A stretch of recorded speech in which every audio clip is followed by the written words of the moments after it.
Hello friends, आज हम production factor chapter का सेकंड पार्ट पढ़ेंगे। लास्ट वीडियोस में हमने पढ़ा था कि प्रोडक्शन क्या होता है और प्रोडक्शन फंक्शन क्या होता है। आज हम जानेंगे कि टोटल प्रोडक्ट क्या होता है। ये बहुत इंपॉर्टेंट कंसेप्ट है, टोटल प्रोडक्ट, मार्जिनल प्रोडक्ट और एवरेज प्रोडक्ट। तो आज हम सिर्फ देखेंगे कि टोटल प्रोडक्ट क्या होता है। तो टोटल प्रोडक्ट का मतलब क्या होता है? जो टोटल क्वांटिटी ऑफ गुड्स जो प्रोड्यूस हो रहा है एक इनपुट से, उसको क्या कहते हैं? टोटल प्रोडक्ट कहा जाता है। टोटल फिजिकल प्रोडक्ट कह सकते हैं या फिर टोटल प्रोडक्ट्स कह सकते हैं। तो टोटल प्रोडक्ट का सिंपल सा मतलब है जितना क्वांटिटी ऑफ गुड्स प्रोड्यूस हो पाएगा किसी फिक्स्ड इनपुट से स्पेसिफाइड पीरियड ऑफ टाइम में, उसको क्या कहा जाएगा? टोटल प्रोडक्ट कहा जाएगा। अब शॉर्ट रन की अगर बात करें तो शॉर्ट रन में टोटल प्रोडक्ट को सिर्फ एक ही फैक्टर को चेंज करके बढ़ाया जा सकता है या कम किया जा सकता है। But in long run total products को चेंज करने के लिए, टोटल प्रोडक्ट को चेंज करने के लिए हम लोगों को दोनों फैक्टर, हमने लास्ट वीडियो में पढ़ा था लेबर और कैपिटल, दोनों फैक्टर को चेंज करना पड़ेगा। दोनों फैक्टर को क्या करना पड़ेगा? चेंज करना पड़ेगा। तो टोटल प्रोडक्ट क्या होता है? टोटल प्रोडक्ट का सिंपल मतलब है total quantity of goods and services produced in a firm. Suppose आपके पास एक फैक्ट्री है, आपके फादर ने एक फैक्ट्री खोला है। उस फैक्ट्री में अगर आप पूछते हो कि टोटल प्रोडक्ट कितना है, तो टोटल प्रोडक्ट का मतलब क्या होगा? जो किसी एक दिन में, कोई स्पेसिफाइड दिन में जितना प्रोडक्शन वहाँ हो पाता है उसको क्या कह देंगे हम? टोटल प्रोडक्ट कह देंगे। लेकिन अगर शॉर्ट रन में कहा जाए कि टोटल प्रोडक्ट को कैसे इंक्रीज किया जा सकता है, तो शॉर्ट रन में लास्ट वीडियो में मैंने बताया था सिर्फ लेबर को चेंज करके टोटल प्रोडक्ट को इंक्रीज किया जा सकता है। बट लॉन्ग रन में हमको क्या करना होगा? हम लोगों को लेबर को भी चेंज करना होगा और कैपिटल को भी चेंज करना होगा, तभी जाके टोटल प्रोडक्ट को चेंज किया जा सकता है। अब अगर समझ नहीं आया अच्छे से तो हम लोग एक टेबल बनाते हैं जिसमें दिखाया जाएगा, शॉर्ट रन की बात अभी होगी, सिर्फ शॉर्ट रन की बात होगी, जिसमें दिखाया जाएगा कि अगर लेबर जैसे जैसे इंक्रीज होता है तो टोटल प्रोडक्ट पे क्या इफेक्ट आता है। मींस इसके इनपुट्स में हम चेंज करेंगे तो टोटल प्रोडक्ट में क्या चेंज आएगा। तो जब लेबर जीरो होगा तो टोटल प्रोडक्ट कितना होगा? जीरो होगा। जैसे ही लेबर को इंक्रीज कर दिया जाएगा, मींस आपके फैक्ट्री में एक लेबर जब यूज होने लगेंगे तो आपके यहाँ टोटल प्रोडक्ट कितना प्रोड्यूस होने लगेगा? 4 प्रोड्यूस होने लगेगा। लेकिन जैसे ही हम कहते हैं हमें और बढ़ाना है प्रोडक्शन, तो हम क्या करेंगे? 2 लेबर बढ़ा कर देंगे और वो जो 2 लेबर होंगे वो सब मिलकर कितना प्रोड्यूस कर रहे होंगे? 10 यूनिट्स प्रोड्यूस कर रहे होंगे। मीन्स 6 यूनिट्स इंक्रीज हो गया सिर्फ एक लेबर के इंक्रीज होने से। फिर हमको और बढ़ाने का मन करता है तो हम क्या करेंगे? हम अब प्रोडक्शन कितना होने लगेगा? 18 यूनिट्स। मींस पहले 6 यूनिट्स इंक्रीमेंट देखने के लिए मिल रहा था, अब तो 8 यूनिट बढ़ गया सिर्फ एक लेबर को इंक्रीज करने से। अब हम क्या करेंगे? सोचेंगे कि लेबर को और बढ़ाया जाए, ताकि क्या होगा? टोटल प्रोडक्ट हमारा और इंक्रीज हो जाएगा। तो इस बार क्या होगा? फिर प्रोडक्शन बढ़ा है। इस बार क्या हुआ? इस बार 24 हो गया। बट क्या हो रहा है? पहले 8 क्वांटिटी से बढ़ा था, उसके पहले 6 से बढ़ा था, फिर 8 से बढ़ा था, अब इस बार तो फिर से 6 से ही बढ़ा। मीन्स एक लेबर को बढ़ाए तो फिर से 6 से ही प्रोडक्शन मेरा बढ़ा है। जब 5 लेबर फिर से करके रखते हैं तो इस बार क्या हुआ? 28 हो गया। मतलब सिर्फ इस बार 4 यूनिट से ही बढ़ा है। पहले क्या हुआ था? पहले हमने देखा कि 6 यूनिट बढ़ गया एक लेबर बढ़ाने से। फिर क्या हुआ? 8 यूनिट्स भी बढ़ गया। अब तो हम बहुत खुश हो गए थे। उसके बाद क्या होता है? 6 ही यूनिट बढ़ा, फिर 4 ही यूनिट बढ़ रहा है। अब देखते हैं, जब 6 लेबर हमने रख दिया तो अब क्या हुआ कि अब सिर्फ 2 यूनिट से प्रोडक्शन बढ़ा। ये क्या हो गया? अब सिर्फ 2 ही यूनिट क्यों बढ़ रहा है?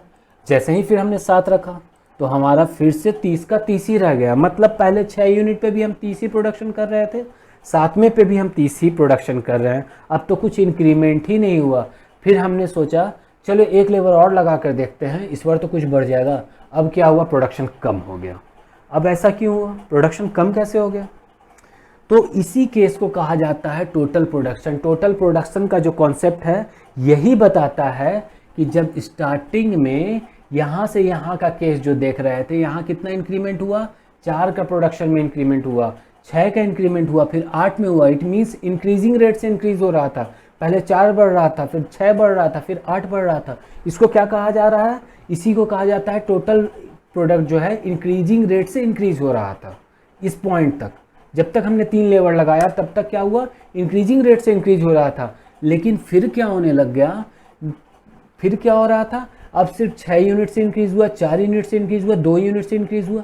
मतलब इंक्रीज तो अभी भी हो रहा है, हमारा प्रोडक्शन इंक्रीज तो अभी भी अच्छे से हो रहा है, लेकिन इसको क्या कहा जाएगा, इसको डिक्रीजिंग रेट से इंक्रीज होना कहेंगे। क्यों? क्योंकि पहले क्या हो रहा था, 4, 6, 8 इतना इंक्रीमेंट देखने के लिए, 4, 6, 8 ये इंक्रीमेंट देखने के लिए मिल रहा था, लेकिन अब क्या हो रहा है, 4, 2, 6 ये क्या है, इंक्रीमेंट है। ये तो इंक्रीमेंट घटते हुए रेट में है, इसको डिक्रीजिंग रेट में कहेंगे। मतलब टीपी राइज कर रहा है, टोटल प्रोडक्ट राइज कर रहा है, बट एट डिक्रीजिंग रेट। और इस पॉइंट पे क्या हुआ, टीपी मैक्सिमम हो गया है, मतलब यहाँ तो कोई इंक्रीमेंट आया ही नहीं, कोई इंक्रीमेंट नहीं आया। और इस पॉइंट पे जब 8 लेवर लगा दिए तब तो टीपी कम हो गया। तो टोटल प्रोडक्ट का कंसेप्ट ही यही कहता है कि कुछ टाइम तक हमारा जो प्रोडक्शन होगा, मतलब हम कुछ लेबर को इंक्लूड करते जाएंगे, जो मशीनरी हमारा रखा हुआ है, क्योंकि हम लोग शॉर्ट रन में चल रहे थे, और शॉर्ट रन में क्या हुआ, मशीन तो हमारा रखा हुआ है, कैपिटल रखा हुआ है, जो लैंड का बिल्डिंग है, फैक्ट्री का बिल्डिंग है, वो तो फिक्स है, ये सब जो फिक्स कैपिटल्स हैं ये फिक्स थे। अब वेरिएबल फैक्टर जो लेबर था, उसमें जब हम एक एक करके इंक्रीज करते जाएंगे, तो पहले इंक्रीजिंग रेट में प्रोडक्शन इंक्रीज होगा, फिर इंक्रीज होगा लेकिन डिक्रीजिंग रेट में होगा, फिर क्या होगा, एक समय आ जाएगा जहां सैचुरेशन हो जाने लगेगा, उस मशीन को अब पसंद नहीं होगा कि ज़्यादा से ज़्यादा लेबर इंक्लूड हो जाए, और जब 8 यूनिट का होने लगेगा तब एक समय बाद इसका प्रोडक्शन कम होने लगेगा। क्यों कम होने लगेगा, अब सब लेबर बैठ के चुपचाप से बात करना स्टार्ट कर देंगे, चुपचाप से नहीं, मतलब बात करना स्टार्ट कर देंगे, सब बात करेंगे, और क्या होगा, एक समय आएगा जब प्रोडक्शन हमारा कम होने लग जाएगा, क्योंकि मशीन तो लिमिटेड ही रहा। इसका एक और सबसे अच्छा एग्जांपल भी हम दे सकते हैं लैंड का, एग्रीकल्चर का। एग्रीकल्चर में क्या होता है, जब 2 लोग एम्प्लॉयड होते हैं उस पर तो प्रोडक्शन ज़्यादा होता है, जब 3 हो जाते हैं तो बहुत ज़्यादा होता है। लेकिन जब लैंड को 3 से ज़्यादा लोग नहीं कर सकते हैं हैंडल, उसमें 5, 6, 7 लोग लग जाते हैं, वैसे एम्प्लॉयमेंट को क्या कहा जाता था, डिस्गाइज अनएम्प्लॉयमेंट। ये हम लोगों ने बिजनेस स्टडीज़ में पढ़ा था। डिस्गाइज अनएम्प्लॉयमेंट क्या होता था, वहाँ ज़रूरत उतने लोगों की नहीं है लेकिन ज़्यादा लोग लगे हुए हैं। वही केस यहाँ टोटल प्रोडक्ट में देखने के लिए बिल्कुल मिल रहा है। पहले इंक्रीजिंग रेट से इंक्रीज हुआ, फिर डिक्रीजिंग रेट से इंक्रीज हुआ, फिर मैक्सिमम हो गया, और फिर फॉल भी हो जाएगा टोटल प्रोडक्ट। अब इसको हम एक ग्राफ से भी बनाकर देखते हैं।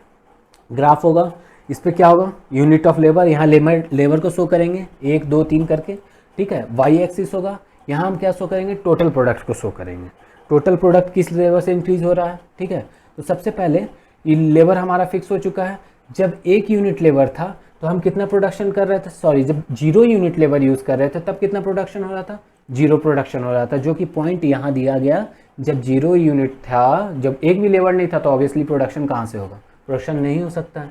जब लेबर 1 हो गया तो प्रोडक्शन कितना हो रहा था, 4 हो रहा था, जो हम लोगों ने पहले टेबल में बनाया। जब 1 था तो प्रोडक्शन कितना हुआ, 4 हुआ। जब 2 हो गया तो प्रोडक्शन कितना हो जाएगा, 10 हो जाएगा, ठीक है। जब 2 लेबर हुआ तो 10 हो गया था। जब 3 लेबर हुआ तो प्रोडक्शन हमारा कितना हो गया, 18 हो गया, 18 हो गया। जब 4 लेबर हुआ तो प्रोडक्शन कितना हो गया था, 24 हो गया था, 24 हो गया था। जब 5 लेबर हुआ तो प्रोडक्शन हमारा 28 हो गया, और जब 6 लेबर हुआ तो हमारा प्रोडक्शन कितना हो गया, 30 हो गया। और जब 7 लेबर हुआ तो फिर प्रोडक्शन 30 हो गया, और 8 लेबर पे 28 हो गया था प्रोडक्शन हमारा। मीन्स जब 0 था तो 0 हो रहा था प्रोडक्शन, जब 1 हुआ तो 3 हो रहा था। ये हम लोगों ने टेबल में भी पढ़ा था। अब यहाँ पे केस क्या हुआ, जब इस कर्व को हम ऐड कर देंगे तो क्या बन जाएगा, टोटल प्रोडक्ट कर्व, इसी को कहा जाता है। इसको क्या कहा जाता है, टोटल प्रोडक्ट कर्व। लेकिन यहाँ हम लोगों ने लास्ट टेबल में देखा था कि 3 यूनिट तक क्या था, हमारा इंक्रीजिंग रेट से इंक्रीज हो रहा था। पहले 3 यूनिट इंक्रीज हुआ, फिर 4 यूनिट इंक्रीज हो गया था, 6 यूनिट इंक्रीज हो गया था, फिर 8 यूनिट इंक्रीज हो गया था। लेकिन इसके बाद से यहाँ इस पॉइंट्स पे अगर हम ध्यान देते हैं तो यहाँ पे इंक्रीज हो रहा है। यहाँ पे देखो इंक्रीज तो हुआ, ये यहाँ से यहाँ पहुँच गया, ऊपर चला गया, यहाँ भी ऊपर गया है, बट डिक्रीजिंग रेट से, मतलब उतने स्पीड से नहीं गया। और यहाँ पे देखो दोनों बराबर आ गया था, तो इसको क्या कहेंगे, ये पीक पॉइंट था, ये पीक पॉइंट था। इसके बाद क्या होता है, प्रोडक्शन कम होना स्टार्ट हो जाता है। इसको क्या कहते हैं, टोटल प्रोडक्शन फंक्शन। ये ए का पॉइंट शो किया गया जहाँ पे प्रोडक्शन इंक्रीजिंग रेट से इंक्रीज कर रहा था। ये बी था, यहाँ डिक्रीजिंग रेट से इंक्रीज कर रहा था। ये वाला पॉइंट था जो मैक्सिमम पॉइंट था, 7 लेबर यूज़ हो रहे थे तो। और ये जो पॉइंट था यहाँ पे डिक्रीज होने लग गया था, मीन्स हमारा प्रोडक्शन कम होने लग गया था। यही था टोटल प्रोडक्ट का पूरा कॉन्सेप्ट। टोटल प्रोडक्ट का मतलब क्या होता है? टोटल प्रोडक्ट का मतलब कितना प्रोडक्शन हो रहा है आपके फैक्ट्री में एक स्पेसिफाइड पीरियड ऑफ टाइम में, उसी को हम टोटल प्रोडक्ट कह देते हैं।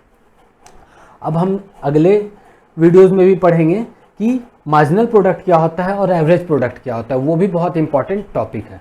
तो अब एक बार समरी देख लेते हैं कि आज टोटल प्रोडक्ट में हम लोगों ने क्या पढ़ा। टोटल प्रोडक्ट में हम लोगों ने पढ़ा कि जितना क्वांटिटी ऑफ गुड्स प्रोड्यूस होता है एक फर्म में, उसी को क्या कहा जाता है? टोटल प्रोडक्ट कहा जाता है।